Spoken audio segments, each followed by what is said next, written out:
to you live from their studio in South Florida, Twist Gaming. Featuring lead broadcaster, Matt Koza. Co-host and creative genius, Josh Perry. Co-host and interviewer extraordinaire, Ann Lazito. Co-host and marketing mogul, Aaron Murphy. With appearances from special guest, Lucy. Welcome to Twist Gaming, where you get to play board games with us. Good evening, everyone. We are Twist Gaming. I'm Matt. I'm Josh. And this is our first impression session of our Spotlight stream, where we talk about our favorite aspects of the game we just showed off, any constructive criticisms we have, and the most important question of the evening of would we play the game again. And tonight we had the pleasure of showing off Codenames Harry Potter by USAopoly. So without any further ado, let's jump right into it. So Josh, what kind of game is Harry Potter Codenames? It's a variant of Codenames Duet. Mm-hmm. A couple little minor changes. So if someone's been living under a rock for the last few years and they don't know what Codenames is, go out and go buy Codenames. There you go. And go play it because it's an awesome game. yeah. Codenames is regular Codenames is a two-team game where you have two codemasters going back and forth, trying to figure out words on the board on which team.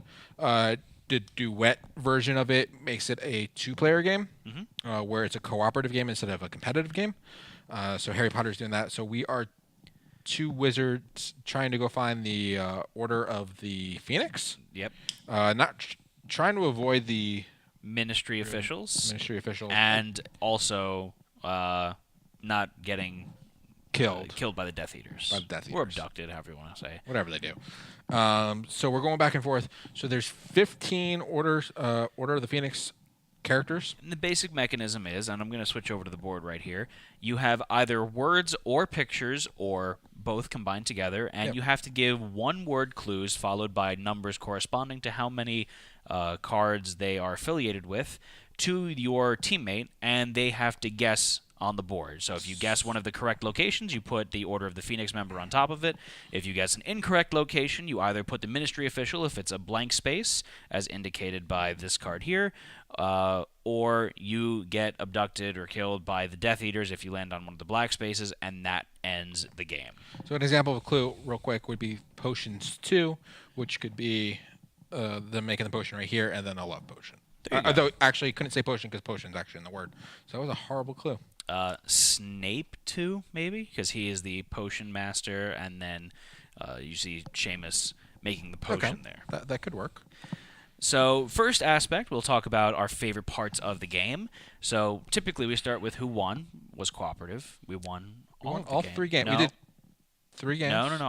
I lost the second one. You lost the second game. So the first game we did all pictures. Mm-hmm.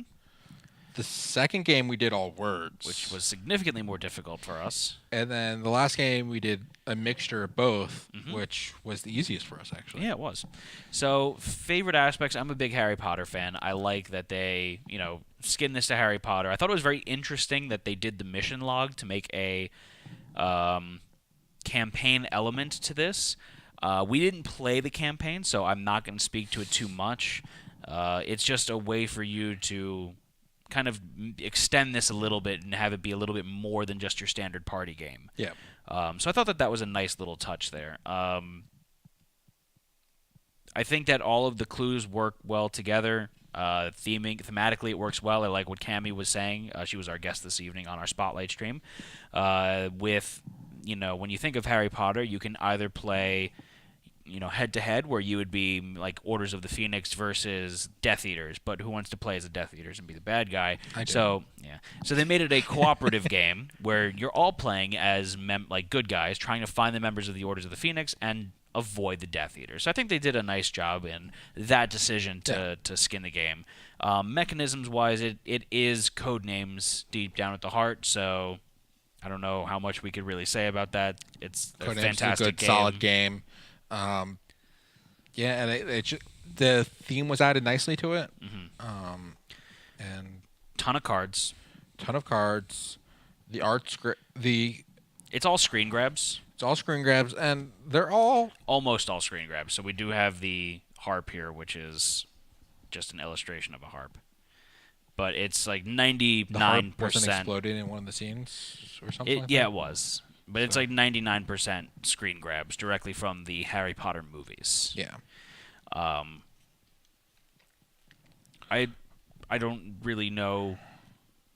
Oh, I do like the countdown mechanisms where you have the ministry officials face up, and when you find them, you place that. However, if you just pass on your turn, you don't get a ministry official. You flip it over, and it's the time turner. Yeah. So I thought that was a nice so like little it's part of some of the duet thing. I do like how the board is set up. There's 15 order of the hours we have to find. We each have 9 on each of our sides, but wait, doesn't make sense. That's 18. But so you have three overlapping. So you don't you can't be like, oh, he only can have like neutral cards for me, so that's gonna cut down the board. And it's like, no, some of them are matching, so you gotta figure that out. And some of them overlap on your Death Eaters as well. Yeah, so you also have 3 Death Eaters. One of your Death Eaters match, so they're both assassin term. Yeah. Well, one is actually an order for your opponent. So you might have to actually point at one of the assassins on your side of the card, and the other one's just going to be a neutral territory. So Ministry of Magic. Which is kind of interesting because if you really game it, which I did at the end, I was like, oh, we covered up the one Death Eater that was on a good space for me. Yeah. So that way you knew that one of the open spaces that was a Death Eater for you was not an option. Yeah, it's not an option because it's either it is the Death Eater or it's a neutral. So it adds another layer of strategy to the game as well. The other thing which we didn't go into is if we covered all 3 of the same spots, and I said, oh, I had those 3 spots and I guessed them on your turn, then I'd be like, okay, then you can't have any of the other spots I have. That would be an actual part of it makes it a lot difficult to remember that, but it's a very cool mechanism. One other thing that I did like that I want to point out is that it's all pictures on one side and text on the back, but the text is the picture. So like that was the Fiend Fire. Then you've got Hermione casting Petrificus Totalis there. You've got, well, that's not a great one. So then you've got the dog here. That's Fluffy. You flip it over, and it's Fluffy. So that's nice that Josh was able to use that as kind of a cheat sheet for what stuff was because he's not well-versed in Harry Potter. Yep. So he was able to use that to kind of define what some of those items were instead of just kind of guessing based off of the picture. Yeah. So I thought that was just a nice little addition there. Yeah. I'm going to go into constructive criticism because the only weird thing is once these cards are kind of down, if I start picking up cards and start looking at what they are, I can't really do that. It's pretty mid-game. Obvious, if I do it to all the cards as we start, it's not a big thing. So my criticism is I don't know Harry Potter that well, right? Which makes this game a lot more difficult. Yeah. So this is a very focused Harry Potter fan. Yeah. And maybe even more Harry Potter movie fans. Yes. Because if you don't know the characters in the movies and stuff like that, and you don't know. So that's a good point. There's some we didn't play with them because we did cherry pick a little bit more based off of Josh's knowledge, but there's some characters that you might not recognize if you've never seen the movies. Yeah, so if you were only a book reader, like you wouldn't know the pictures. You wouldn't know some of the pictures. You wouldn't know some of the pictures just because you don't. Everyone has a different picture in their mind of what characters look like. So and then they get hold on here. They get kind of obscure too. So that I didn't know what that was.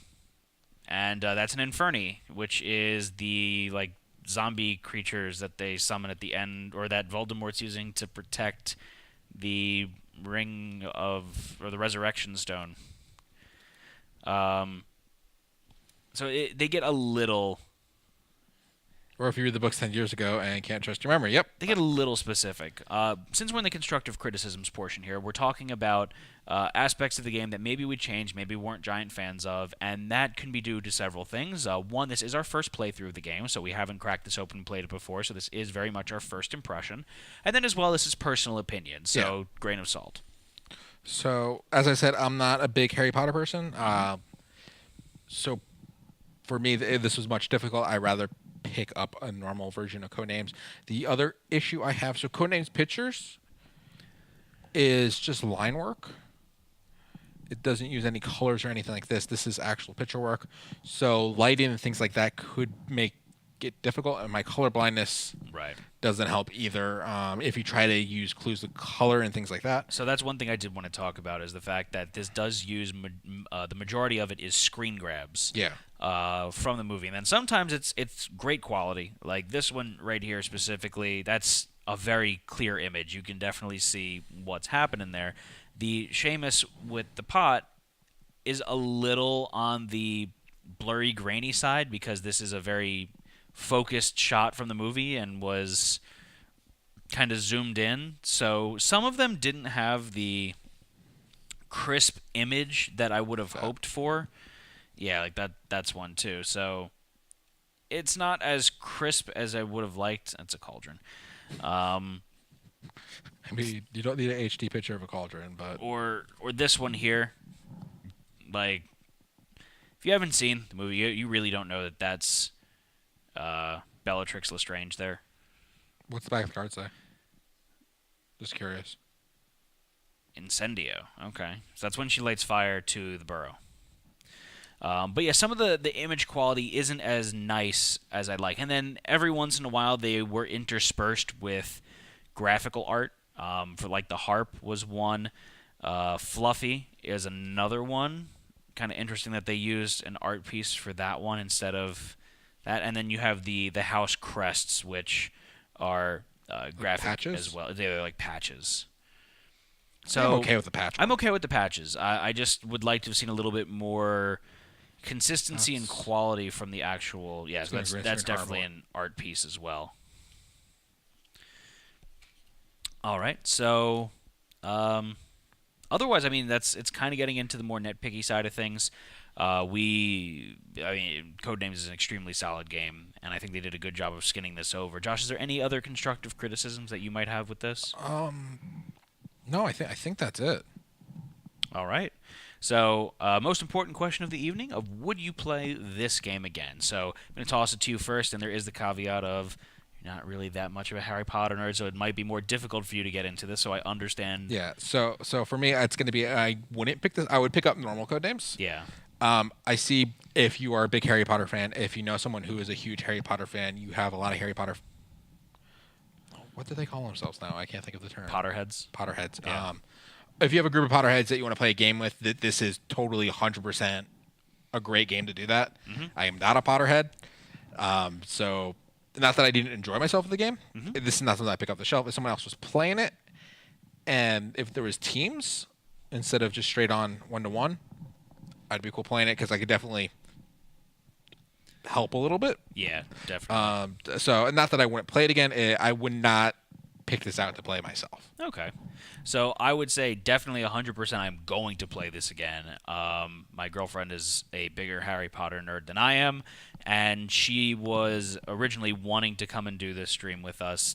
She couldn't because of work commitments, so I'm going to be taking this home with me and probably playing this multiple times in the next few days. So she's very excited to play this.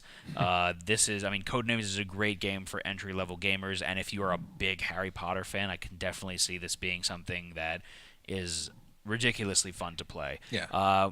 One thing to note, we can't really talk much about the mission log. We didn't play as it. I'm interested to see how that works. So that's one aspect of the game that is only available in this. That's another reason that I would play this one because I'd like to see how this works. I would also be very interested to see like two major Potterheads go at this because the obscure clues that they could probably give for some of these things that I just can't.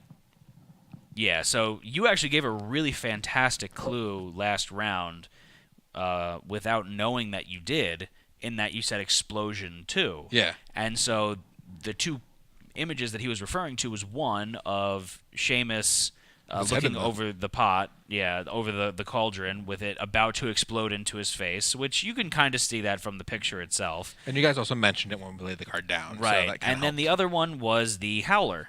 And so Josh's intention was it's exploding with volume and how it's projecting at you, but the Howlers explode when you don't read them. Yeah. So that was actually a very, very good clue. And another good one was your engine. Yes, my engine. So Steam engine for the Hogwarts Express, very straightforward. And then the other one that applied to was the Whomping Willow. And on first thought, it took me a while to get to this because I'm like, I don't see an engine anywhere. But the Whomping Willow beat up the Fort Anglia that they flew in on in Book 2, which has an engine. Yeah. So, and that was exactly what Josh was going for. That was that's about a little bit of Harry Potter knowledge that I know. Was I remember the Whomping Willow killed a car or something, or had a car in it or something like that. So I agree. I think I'd be very interested in seeing some real hardcore Harry Potter nerds going at it with this game and really getting some obscure clues to each other.